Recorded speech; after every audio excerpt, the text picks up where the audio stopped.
E a comemoração contou com a presença da presidenta Dilma Rousseff. Mais de 3.000 pessoas, entre civis e militares, participaram do desfile de 7 de setembro. Pouco antes das 9 horas da manhã, a presidenta Dilma Rousseff chegou para as comemorações do Dia da Independência, em Brasília. Ao trocar de carro pelo Rolls-Royce presidencial, ela foi saudada pela banda da Guarda Presidencial, que executou os hinos da Independência e Nacional. No mesmo momento em que ouviu uma salva de 21 tiros de canhões. No carro aberto, Dilma passou em revista as tropas já posicionadas na Avenida do Eixo Monumental. Ao lado da filha Paula e do neto Gabriel, Dilma Rousseff autorizou o general Gerson Menandro, do Comando Militar do Planalto, a iniciar o desfile às 9h10 da manhã. Permissão concedida. O público pôde assistir a judoca Sara Menezes, medalha de ouro nas Olimpíadas de Londres, apresentar, junto com bombeiros militares do Distrito Federal, a tocha do fogo simbólico à presidenta Dilma. Eu me senti muito orgulhosa, honrada, é um reconhecimento do trabalho. Sempre, quando tem esses eventos, é muito importante participar, eu gosto muito. Cerca de 3.800 militares e civis passaram aqui, em frente ao palanque presidencial na esplanada dos ministérios. Ao lado da presidenta Dilma Rousseff, 15 ministros, além de autoridades, diplomatas e convidados, lotaram as 5 tribunas de honra, com capacidade para 1.000 pessoas. O desfile da Independência foi um espaço democrático, com apresentação tanto de jovens estudantes como de veteranos da Segunda Guerra Mundial e ex-integrantes da Força de Paz. Bandas das 3 Forças Armadas, a Pirâmide Humana da Polícia do Exército, a Cavalaria de Guarda e também tropas motorizadas com blindados rechearam um percurso de quase 3 quilômetros. Na parte civil do desfile, apresentações culturais sobre as riquezas das 5 regiões brasileiras coloriram o evento. A cultura se fez presente. Eu acho que a cultura está um pouco em tudo. A cultura está na vida, na música, na culinária, enfim. É um pouco da cidadania, a gente tem que pensar em cidadania, pensa também na cultura. Se a variedade em terra foi grande, nos céus, o desfile de helicópteros e aviões em voo baixo virou foco das atenções.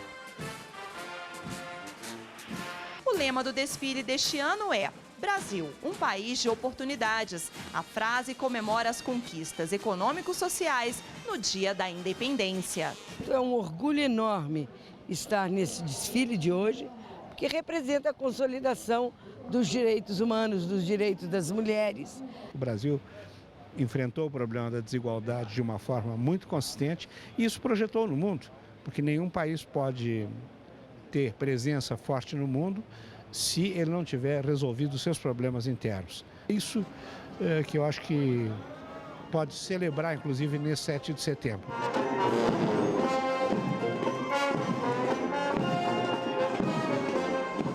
Atenção!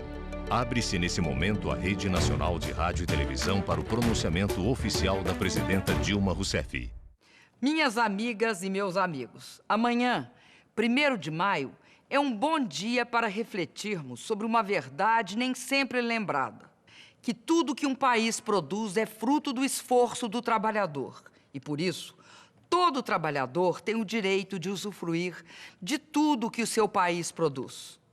Para usufruir cada vez mais da riqueza do Brasil, o trabalhador brasileiro precisa de melhores empregos, de salário digno, educação de qualidade e formação profissional adequada às necessidades do mundo moderno.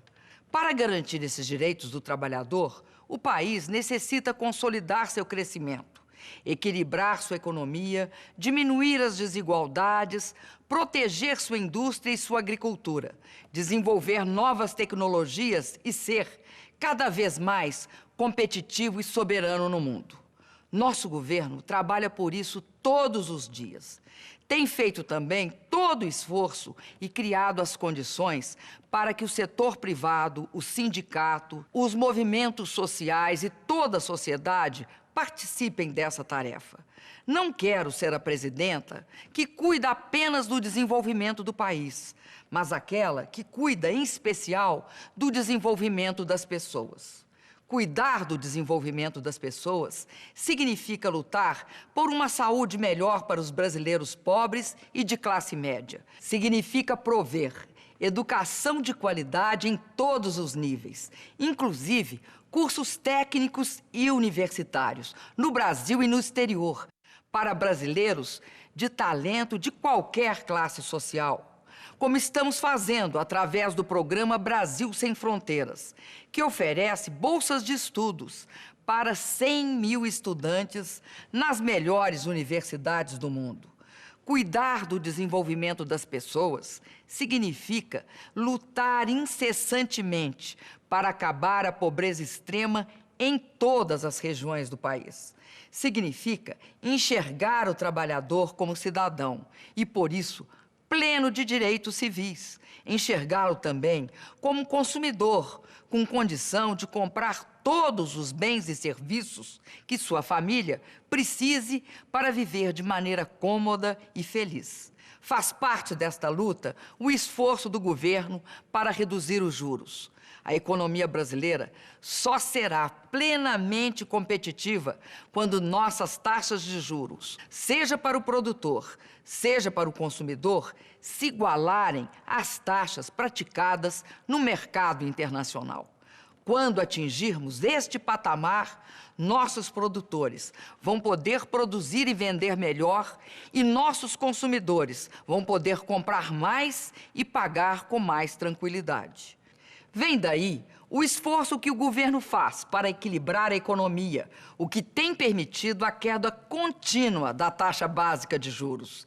Vem daí também a posição firme do governo para que bancos e financeiras diminuam as taxas de juros cobradas aos clientes, nos empréstimos, nas compras a prazo e nos cartões de crédito.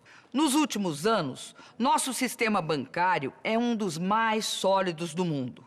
Está entre os que mais lucraram. Isso tem lhes dado força e estabilidade, o que é bom para toda a economia.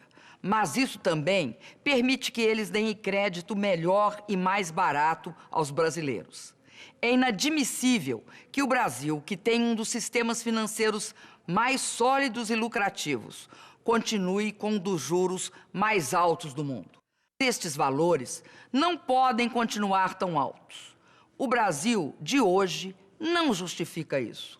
Os bancos não podem continuar cobrando os mesmos juros para empresas e para o consumidor, enquanto a taxa básica Selic cai, a economia se mantém estável e a maioria esmagadora dos brasileiros honra com presteza e honestidade os seus compromissos. O setor financeiro, portanto, não tem como explicar esta lógica perversa aos brasileiros. A Selic baixa, a inflação permanece estável, mas os juros do cheque especial, das prestações ou do cartão de crédito não diminuem. A Caixa Econômica Federal e o Banco do Brasil escolheram o caminho do bom exemplo e da saudável concorrência de mercado, provando que é possível baixar os juros cobrados aos seus clientes em empréstimos, cartões, cheque especial e, inclusive, no crédito consignado. É importante que os bancos privados acompanhem essa iniciativa para que o Brasil tenha uma economia mais saudável e mais moderna. É bom também que você, consumidor, faça prevalecer seus direitos, escolhendo as empresas que lhe ofereçam melhores condições.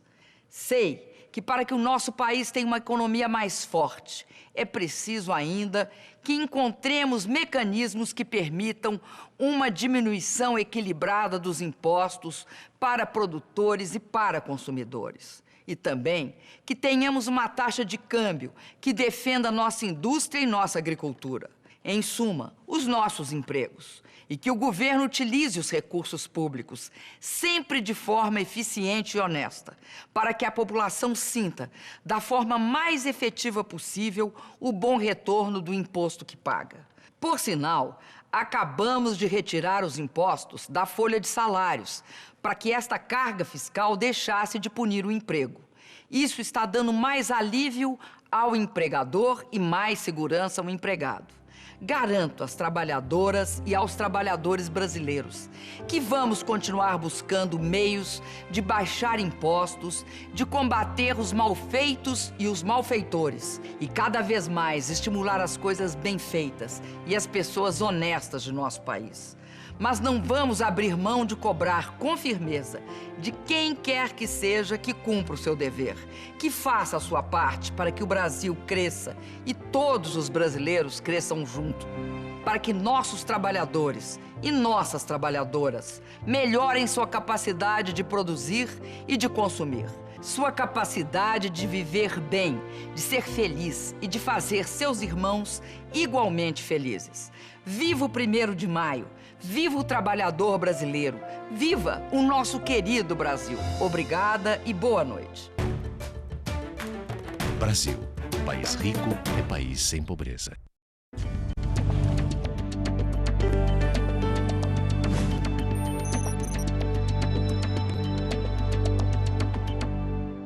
Olá, a presidenta Dilma Rousseff recebeu a bandeira olímpica nesta terça-feira no Palácio do Planalto com a presença de atletas brasileiros. Veja como foi. A bandeira olímpica foi entregue à cidade do Rio de Janeiro no domingo passado em Londres, no encerramento dos Jogos, já que o Rio de Janeiro vai sediar as Olimpíadas em 2016, a primeira Olimpíada a ser realizada na América do Sul. Os boxeadores Esquiva e Yamaguchi Falcão, medalhas de prata e bronze na Olimpíada de Londres, representaram os atletas brasileiros na audiência com a presidenta. Carlos Arthur Nussmann, presidente do Comitê Olímpico Brasileiro, também participou do encontro. A presidenta Dilma Rousseff lembrou a história de superação dos irmãos Falcão e disse acreditar que a família vai garantir um ouro para o Brasil daqui a 4 anos. Com esses atletas aqui que receberam a medalha e que honraram muito o Brasil e os brasileiros e as brasileiras, porque para nós, né, a Olimpíada tem essa característica. É um momento em que todos nós deixamos de nos preocupar com os problemas que cada um enfrenta e assistimos uma das coisas muito importantes que o gênero humano inventou, que é a disputa esportiva. Aquela disputa que não tem sentido além de ser o próprio espetáculo. E por isso, nesses momentos, a gente tem de fazer uma reflexão sobre a importância dos atletas. Eu estou aqui com 2 atletas, o Esquiva e o Yamaguchi e o Esquiva. E, sabendo a história deles, eu fico assim muito emocionada, porque eu acredito que é uma história de superação. Uma história que supera dificuldades, porque tem dentro de si, dentro do seu coração, dentro da sua cabeça, um objetivo.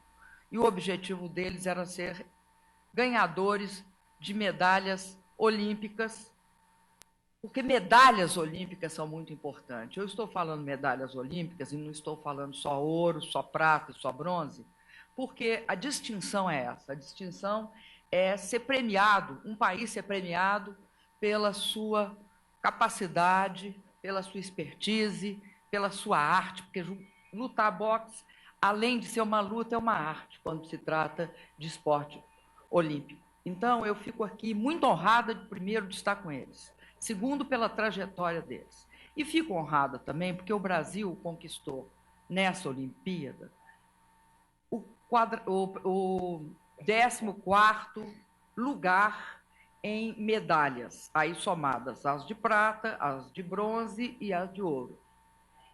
Eu acho que o Brasil tem um objetivo. Nós queremos elevar o número de medalhas. Precisamos de atletas como o Yamaguchi e o Esquiva. Precisamos de pais e mães, como os pais e as mães dele. O Toro Moreno, eu queria mandar por vocês uma lembrança para o Toro Moreno, porque um pai e uma mãe que tem 2 filhos no mesmo esporte, tendo tirado 2 medalhas, ele tem de ser homenageado por nós. Então, eu fico aqui muito feliz, eu fico emocionada de estar aqui com o governador Sérgio Cabral, com o prefeito Eduardo Paes, com o Nussmann, nosso presidente do Comitê Olímpico aqui.